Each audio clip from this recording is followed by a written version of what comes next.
नमस्कार दोस्तों, मैं हूं धीरज और स्वागत करता हूं आपका बीएससीबी एग्जाम्स के यूट्यूब चैनल में।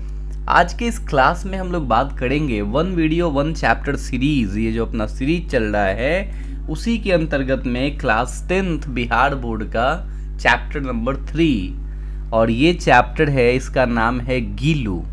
लिखा हुआ है महादेवी वर्मा के द्वारा। देखिए, बिहार बोर्ड क्लास 10th जो है, इसमें ये लेखक का नाम बहुत ज़्यादा इम्पोर्टेंट है। इससे क्वेश्चन आता रहता है एग्ज़ाम में, इसलिए आप सबसे पहले तो यही याद कर लेंगे कि गीलू जो चैप्टर है वो किसके द्वारा लिखा हुआ है। इसके पहले मैंने 2 चैप्टर और पढ़ा दिए हैं, तो आप कमेंट सेक्शन में मुझे वो जो दोनों चैप्टर है वो चैप्टर और उसके लेखक के नाम मुझको कमेंट करिए, ठीक है ना। चलिए चलते हैं, इस चैप्टर को पढ़ते हैं। एक ही वीडियो में आप सब कुछ समझ जाएंगे इस चैप्टर में, जो आपके लिए इम्पोर्टेंट होगा, ठीक है ना। गीलू जो है ये एक स्टोरी है, ऑटोबायोग्राफिकल स्टोरी है इसका, ये ऑटोबायोग्राफिकल नैरेटिव है ये, और बड़ा ही इमोशनल स्टोरी है, ठीक है ना। ऑटोबायोग्राफिकल करने का मतलब होता है ना, ऑटोबायोग्राफी एक वर्ड है, बायोग्राफी और एक वर्ड है ऑटोबायोग्राफी। बायोग्राफी मतलब जीवनी और ऑटोबायोग्राफी मतलब वो जीवनी जो खुद के द्वारा लिखी गई हो। बायोग्राफी आपकी कोई भी लिख सकता है, लेकिन ऑटोबायोग्राफी वो आप खुद ही अपने से ही लिखते हैं। और जब कोई लेखक अपनी ज़िंदगी से जुड़े हुए किस्से जो मतलब वास्तव में उसकी लाइफ से रिलेटेड हैं, वो जब कोई सुनाता है ना, तो फिर उसी को बोलते हैं कि ये ऑटोबायोग्राफिकल नैरेटिव है, ठीक है ना। तो ये भी कुछ उसी टाइप का है। सबसे पहले बात करते हैं लेखिका महादेवी वर्मा के बारे में।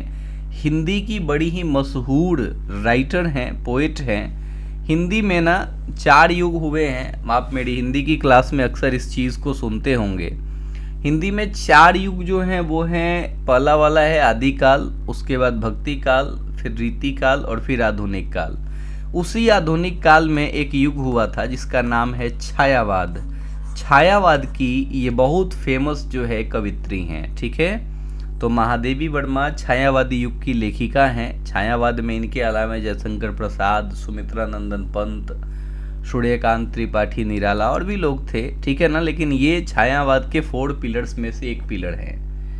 ये एआई जनरेटेड फोटो है, ठीक है। महादेवी वर्मा जो है, ये आप अक्सर इनकी कहानियाँ पढ़ेंगे। इनकी कहानियों में एक इमोशनल कनेक्शन होता है और इनकी कहानियाँ एनिमल से, बर्ड से बहुत ज़्यादा जुड़ी हुई होती हैं। मैंने इनकी एक कहानी पढ़ी थी, मुझको याद है, नाम है गौड़ा। ये पहले क्लास 12th में हुआ करता था, लेकिन अभी 50 मार्क्स हिंदी चूँकि हट गया है तो अभी ये चैप्टर नहीं है।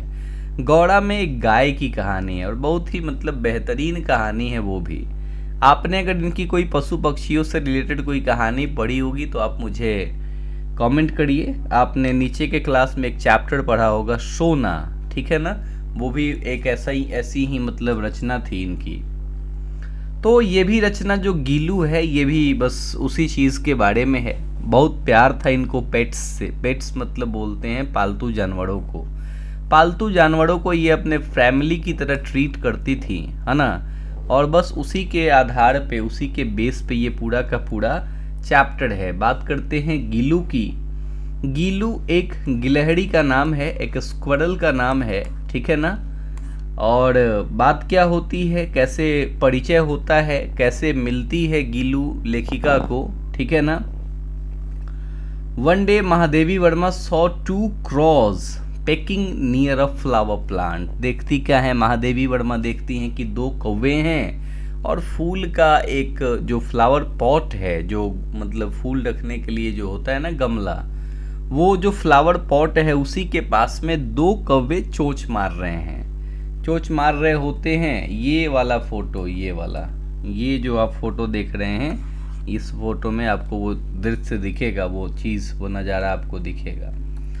तो ये जो हैं मतलब देखती हैं कि 2 कौवे जो है वो पैकिंग कर रहे हैं एक फ्लावर पॉट के नियर में। ये जब जाती हैं तो वहाँ देखती हैं कि एक टाइनी सी, एक छोटी सी इंजर्ड बेबी स्क्वायरल वहाँ पे पॉट के नज़दीक में पड़ी हुई है। बाद में उसी स्क्वायरल का नाम जो है गीलू हो जाता है, ठीक है।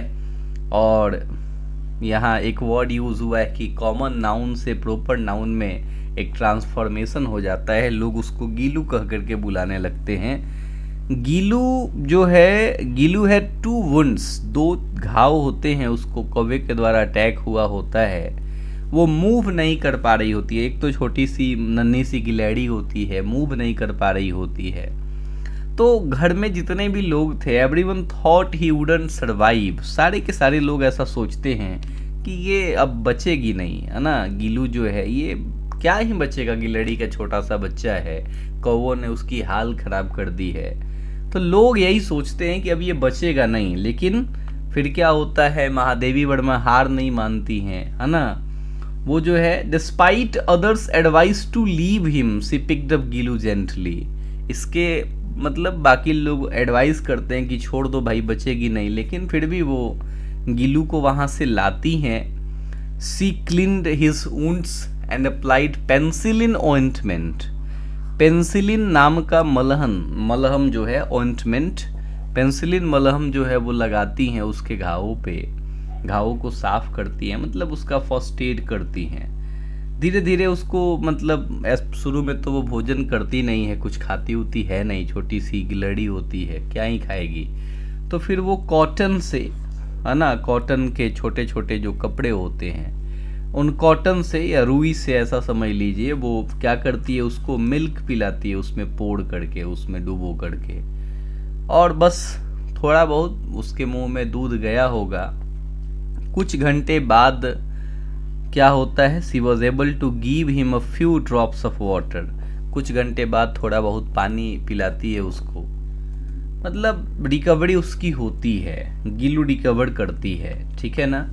और बाय द 3rd डे, 3 दिनों में लगभग, Gillu started holding her finger with his tiny claws. 3 दिनों में गीलू जो है उनका उंगली पकड़ना शुरू कर देती है, ठीक है ना, उनके फिंगर्स पकड़ने शुरू कर देती हैं विद हिज टाइनी क्लॉज, अपनी छोटी छोटी जो क्लॉज हैं, पंजे जो होते हैं गिलहरियों के, उससे वो उनका उंगली पकड़ना शुरू कर देती है। हिज आईज व ब्राइट ब्लू लाइक बीड्स। आंखें जो है गिलहरी की एकदम ब्लू होती हैं, जैसे बीड्स होते हैं ना, जो कंचे होते हैं, जो गोली होती है, एकदम उसी की तरह खूब खूबसूरत जो है ब्लू कलर की आंखें। और 3-4 महीने में, in 3 to 4 months, Gillu recovered completely, पूरा एकदम रिकवर हो जाती है। Soft fur, fluffy tails, sparkling eyes, खूब मुलायम सा एकदम, उसके शरीर पे जो केस होता है ना, फर होता है, और आंखें भी एकदम चमकदार, खूब चमक रही होती है। मतलब 3-4 महीने में एकदम खूब बेहतरीन वो हो जाती है, या हो जाता है ना, वॉट एवर ही इज। फिर क्या होता है, फिर ज़रूरत पड़ती है कि गीलू को एक नया घर भी देना पड़ेगा, है ना। तो क्या करती हैं लेखिका जो है, मैं आपको बस एक स्टोरी सुना रहा हूँ, आपको मैं लाइन बाय लाइन नहीं पढ़ा रहा, लेकिन माँ ये चीज़ है कि इसमें से कुछ छूटेगा नहीं इम्पोर्टेंट, ठीक है ना। मैंने इस तरीके से इसको डिज़ाइन किया हुआ है, और अगर आपको ये पसंद आ रहा है तो शेयर करिए, क्योंकि जितने ज़्यादा शेयर होंगे, लोग आएंगे देखेंगे, उतना ज़्यादा एक हिम्मत मिलेगा कि हाँ जी हम सही काम कर रहे हैं, ठीक ठाक काम हो रहा है, ठीक है ना।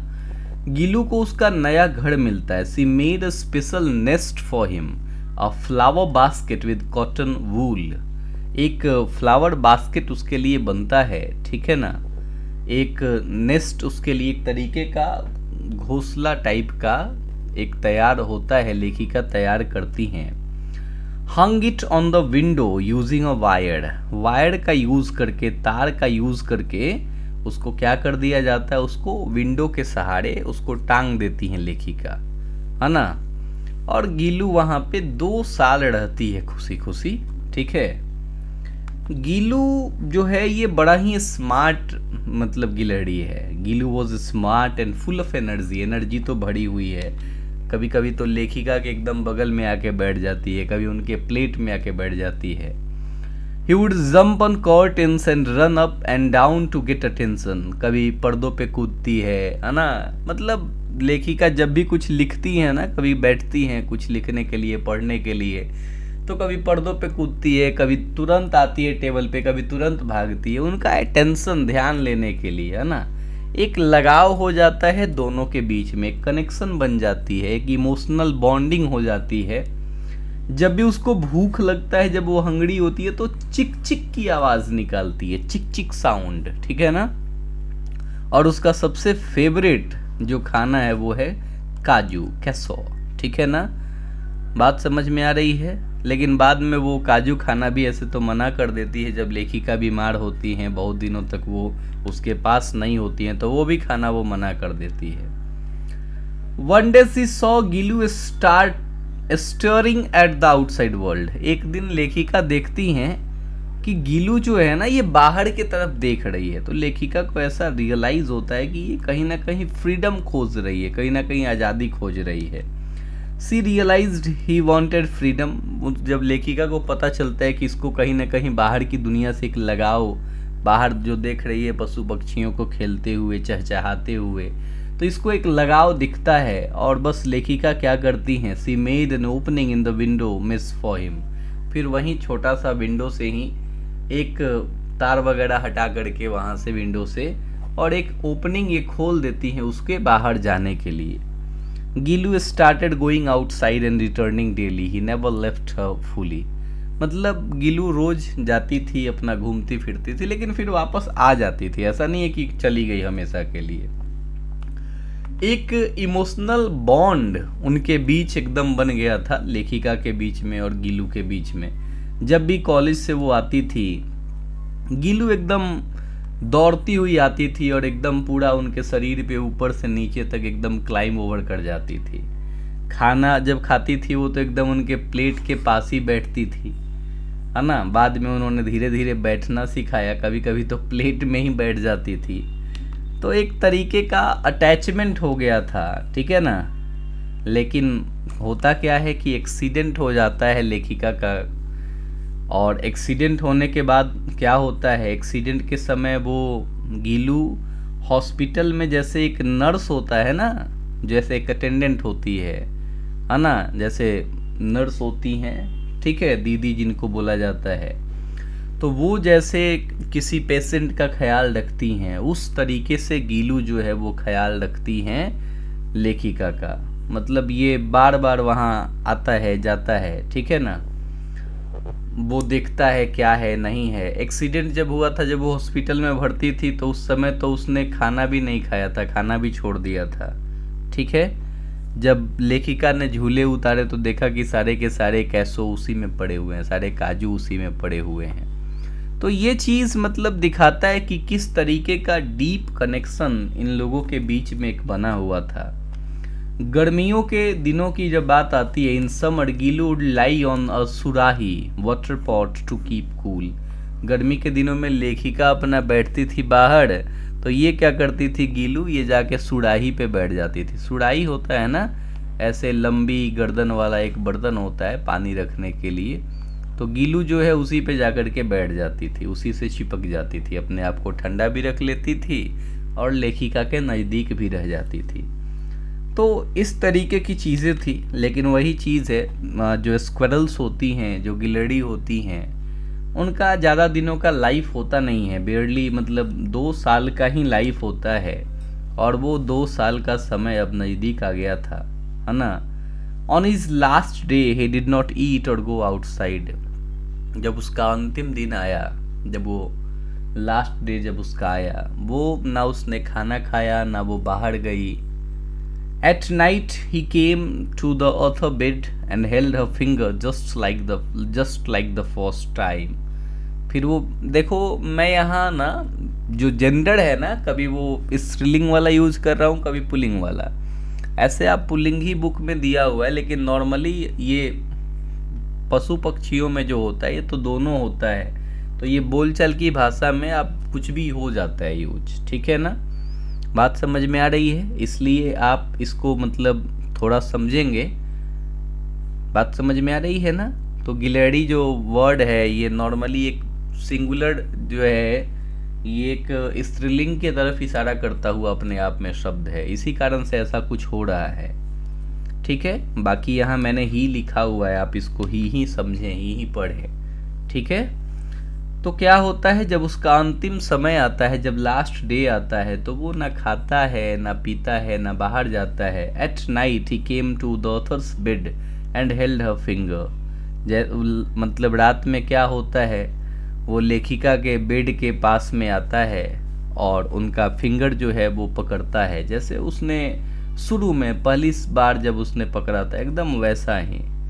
और अगले सुबह जो है पता चलता है कि गीलू अब नहीं रहा, वो मर गया। लेखिका भी जो है इस चीज़ को समझती हैं, है ना। उसका झूला उतार करके रख दिया जाता है, विंडो की जो ओपनिंग होती है उसको क्लोज कर दिया जाता है। और उसको याद रखिएगा, ये सब ऑब्जेक्टिव आपसे पूछेंगे। सोन जूही क्रीपर्स होता है, ठीक है ना, एक फ्लावर है। उसी फूल के नीचे गीलू को क्या कर दिया जाता है, जो उसका फेवरेट जगह था उसी के नीचे उसको मतलब दफना दिया जाता है, ठीक है ना। She believed that in spring Gillu would return as a tiny yellow juhi flower. और लेखिका मानती है कि जब स्प्रिंग सीजन आएगा, जब वसंत के मौसम आएंगे, उस समय गीलू भी आएगी एक छोटे से पीले कलर के जूही फ्लावर में, ठीक है। इस तरीके से ये कहानी ख़त्म होती है। कहानी का जो मेन थीम है वो ये है कि भाई जानवरों के प्रति भी लव होना चाहिए, केयर होना चाहिए, ठीक है। उनके प्रति भी आपका एक इमोशनल बॉन्डिंग किस तरीके का इंसान और जानवरों के बीच में है, उस चीज़ को भी यहाँ दिखाया गया है। यहाँ फ्रीडम को भी दिखाया गया है, अटैचमेंट को भी दिखाया गया है कि वो फ्रीडम पाते हुए भी, फ्री होते हुए भी वो बाहर नहीं गई, क्योंकि वो अटैच्ड थी लेखिका से। और यहाँ लाइफ और डेथ की जो सच्चाई है वो भी दिखाया गया है कि कोई कितना भी प्यारा हो, अंततः उसको एक ना एक दिन मतलब जाना ही है इस दुनिया से, उसका अंत होना ही है। तो बेसिकली गीलू ये जस्ट एक स्टोरी नहीं है एक पेट के बारे में, ये एक मतलब टचिंग रियल लाइफ स्टोरी है, ठीक है ना। ये दिखाता है कि किस तरीके से इंसानों में और बाकी जो लव्ड वंस जो हैं, वो केवल इंसान ही नहीं, बस जो जीव हैं उनके बीच में किस तरीके का रिलेशन होता है, उसी की बात जो है यहाँ इस चैप्टर में की गई है। आशा करता हूँ कि ये चैप्टर आपको समझ में आया होगा, आप सब कुछ समझ गए होंगे। अगर बात सही है, सब कुछ समझ गए, तो कमेंट में बताइए, अपना एक्सपीरियंस बताइए, ठीक है ना। Thank you so much.